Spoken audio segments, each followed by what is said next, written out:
સૌરાષ્ટ્રના જૂનાગઢ શહેર તેમજ જૂનાગઢ જિલ્લાની અંદર મેઘરાજાએ પોતાનું રૌદ્ર સ્વરૂપ બતાવ્યું છે। જી હા, આપ મારી પાછળના દ્રશ્યો જોઈ રહ્યા છો। હાલ વરસાદે વિરામ લીધો છે, તેમ છતાં જૂનાગઢ શહેરની અંદર આવેલા બંને અંડરપાસમાં વરસાદી પાણી છે તે ભરાયેલા છે ને તેના જ કારણે લોકો છે તે અંડરપાસમાંથી અવરજવર નથી કરી શકતા।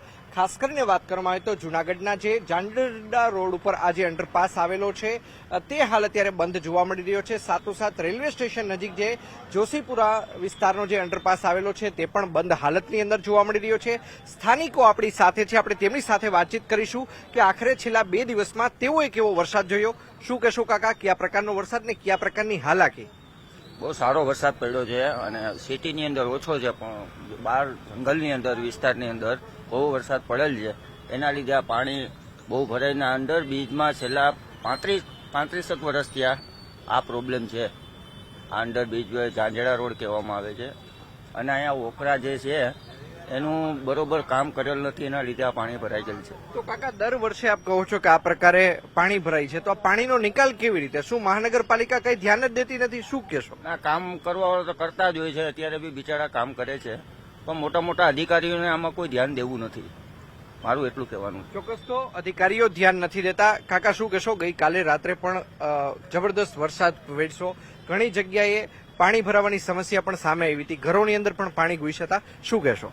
અરે પાણી તો બહુ ભરાઈ ગયા હતા, એટલે આમાં તો નીકળવાની બહુ તકલીફ હતી। ઝાંઝર રોડ ઉપરથી અમે રાતના આવ્યા હતા 2:30 વાગે, 2:30 વાગ્યાના વચમાં તો ફરીને આમ બસ સ્ટેન્ડથી બી બહુ પાણી હતું, આ બાજુ બહુ પાણી હતું, પછી અડધી પોણી કલાકમાં સરદારબાગ પાસે રોકાઈ ગયા હતા। બસ ચોક્કસ તો વાત કરવામાં આવે તો રાત્રિના 2:30 વાગ્યાથી વરસાદે વિરામ લીધો છે અને આજે વિરામ લીધાને પણ કેટલા કલાકો વીતી ચૂક્યા છે, તેમ છતાં અહીંયા પાણી ઓસરવાનું છે તે નામ નથી લઈ રહ્યા। ચોક્કસ મહાનગરપાલિકા દ્વારા પ્રી મોન્સૂનની કામગીરીના દાવાઓ કરવામાં આવતા હોય છે, તેની પાછળ કરોડો રૂપિયાનું આંધણ પણ ફૂંકવામાં આવતું હોય છે, તેમ છતાં દર વર્ષે પરિસ્થિતિ જેસે થે તેસેની જ જોવા મળી રહી છે। સાથોસાથ અહીંયા માટી પણ ઉપરથી કપાઈને અહીં આવી ચૂકી છે તે પણ જોઈ શકાય છે। ત્યારે મહાનગરપાલિકા દ્વારા ક્યારે આ માટી સહિતની વસ્તુઓ છે તેને દૂર કરવામાં આવે છે તે પણ જોવું અતિ મહત્વનું બની રહેશે। અંકિત પોપટ, ન્યૂઝ 18 ગુજરાતી, જૂનાગઢ। આજથી એકલેરાથી 6 કિલોમીટર થાય, 6 કિલોમીટર પાણીમાં ટ્રેક્ટરથી લઈને એને આવ્યા અને એકલેરા બસ સ્ટેન્ડથી બેહાડ્યા। કોળવા જવાય નહીં, હાલીને જવાય નહીં, ટ્રેક્ટર સિવાય ના હાલી શકે।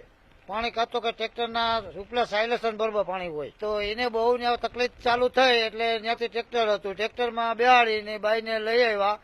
એકલેરા અમારા કોરીના છોકરા ગયા હતી, બિસાડીને બેહાડીને લઈ ગોધરા બાજુ માણસો છે એ કામ કરે, તો એને આ બેહાડીને લેવા છે ને અહીંથી 10 વર્ષ બેહાડ્યા 108માં।